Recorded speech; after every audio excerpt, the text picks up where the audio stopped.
In June 2018, a South African woman was pronounced dead after a car accident. The woman was traveling along with 4 other people when the vehicle suddenly lost control and overturned several times, and to make it worse, another car collided with the vehicle shortly afterwards. When the paramedics arrived, they checked her body and found no signs of life, since she was not breathing or had a pulse. She was taken to the morgue and to the surprise of the workers, they heard her breathe. They declared to the press that they would have ended her life if they started the autopsy. Fortunately, she breathed earlier. Cases like these are extremely rare, but medical science has recorded nearly 40 similar cases throughout history. Although resuscitation is not widely accepted in medicine or biology, it does have developed resuscitation techniques and studies cases where someone shows signs of life after being declared dead. But why do these cases occur? And what can doctors do when someone is close to dying? Right now we will find out.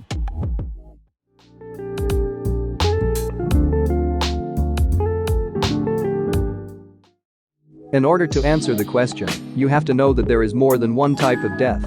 When the brain irretrievably stops working, it is called brain death. It usually occurs due to serious injury or lack of oxygen, since without oxygen the brain cells die. Despite this, there are places where it is required that even if a person has brain death, they keep it alive through respiratory machines, since the heart is still beating, but the brain cannot send signals and activate breathing reflexes. Cardiopulmonary death is when the function of the heartbeat and breathing cease hopelessly. This is considered much more fatal, since in addition to not being able to carry blood to any part of the body, the brain will also die because there will be no way to carry oxygen, since the blood carries oxygen to the organs. And now, why do some people come back to life despite being declared dead? This is known as the Lazarus syndrome, in reference to the biblical character that Jesus resurrected in the New Testament. There are some hypotheses that doctors propose. The first is by relaxing the pressure of the heart. What does this mean? Doctors usually apply cardiopulmonary resuscitation to prevent death of the patient when their heart fails to beat, which is popularly known as CPR. When this technique is done, it is necessary to apply compressions, so to speak, to press against the chest to artificially replace the function of the heart for a short time. When this is done, pressure is being applied which will build up. And once the patient is declared dead, the technique will stop being applied, and the pressure will decrease. The heart will relax and fill with blood, which can stimulate electrical activity spontaneously and therefore reactivate the heartbeat, bringing the patient back to life. This is why Lazarus syndrome is called in the medical literature as return of spontaneous circulation, abbreviated in ROSC and English. Another hypothesis by which Lazarus syndrome occurs is due to a delayed drug effect. What drugs are we referring exactly? When cardiopulmonary resuscitation, or CPR, is applied, medications such as epinephrine and vasopressin are also injected, which help improve blood flow to the heart and brain. As you know, when CPR is applied, there is constant mouth-to-mouth breathing to provide oxygen that will reach the brain when chest compressions are applied. The point is that by doing mouth-to-mouth breathing, what doctors call dynamic hyperinflation is triggered. To understand this, let's take a simple example. When you are running or doing intense exercise, it is common to take breaths without releasing all the air that you have in your lungs. That is to say, you have not finished exhaling all the air in your lungs, but you still do small breaths, which increases the volume of your lungs and increases blood pressure. This blood pressure worsens the flow of blood in the veins that returns to the heart. So when you stop applying the CPR maneuvers, the dynamic hyperinflation stops, which improves the blood flow in the veins that return to the heart, and when this happens, the injected medications will come into action and could contribute to that the circulation returns, bringing the patient back to life. Finally, a third hypothetical reason why Lazarus syndrome occurs is hyperkalemia. And what is hyperkalemia? It is a high level of potassium in the blood. The problem with this is that it prevents the myocardium from working properly. The myocardium is the muscle tissue of the heart, which when it contracts pumps blood throughout the body. Hyperkalemia can cause the myocardium to remain retracted for a long period of time, which would prevent blood circulation. What does this have to do with Lazarus syndrome? That in some cases doctors may have been applying CPR without success because the patient had hyperkalemia. At first it seems the patient will inevitably be dead, but when hyperkalemia is detected, doctors apply dialysis. That it is a process with which a harmful substance is extracted from the blood, which in this case is excess potassium. Once this is done, the patient can respond to treatment and recover. There are other hypotheses, but now we have just reviewed the most probable ones. And this is not all, because it is not just about coming back to life, but about staying alive. What do I want to tell you with this?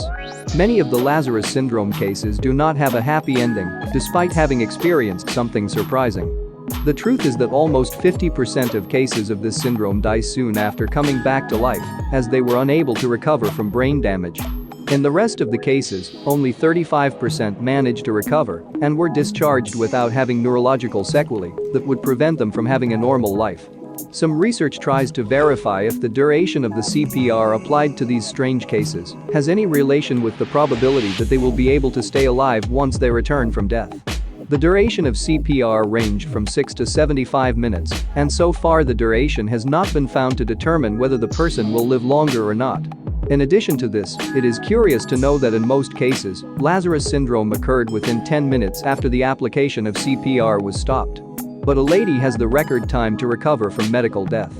Velma Thomas was 59 years old in 2008 and was at home in West Virginia, United States, when she suddenly suffered cardiac arrest.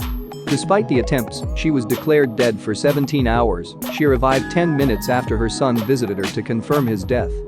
Fortunately, this was a case that was recovered without major problems.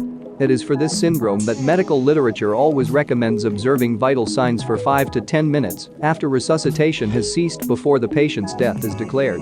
Surely you agree that studying Lazarus syndrome can give us tools to create an advanced technique to resuscitate people. Techniques of this style may sound futuristic, however, suspended animation has already been carried out today.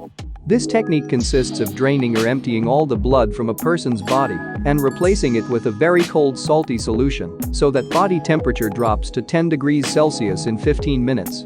When the body temperature is very low, the activity of the cells stops and they can survive without oxygen, which prevents damage to the organs and, more importantly, the brain. Many scientists plan to apply suspended animation in the future for astronauts making long interstellar trips. However, in medicine, its application is designed to cure patients with serious injuries as victims of gunshots, since these are the ones most at risk of bleeding to death. When the doctors apply the suspended animation, they will have about 2 hours to repair the wound. If they do, they will replace the salty solution with blood again. This is a technique that has been successfully applied to dogs and pigs, but in November 2019 it was first applied to a human, so it is hoped to perfect the method to become a technique widely used by doctors worldwide that save people from ultimate death. Without a doubt, there is still a lot of research to be done on death. The good news is that every year new phenomena that occur around it are revealed. As a curiosity, in September 2019 it was discovered that the corpses continue to move even up to more than a year after death. Australian scientists photographed the bodies from a death chamber every 30 minutes for 17 months. What they discovered was the arms shifted from a side closer to the body to a side further away. The explanation given was that due to decomposition the ligaments dry out. In case you didn't know, all the cells in the body don't die the instant the person dies. Even many of the cells struggle to live, and some repair each other, especially stem cells. Although eventually all cells will end their life cycle by not having a supply of nutrients and energy. That's all for today. If you liked it, don't forget to visit the channel and subscribe to support this content. Thank you very much for watch.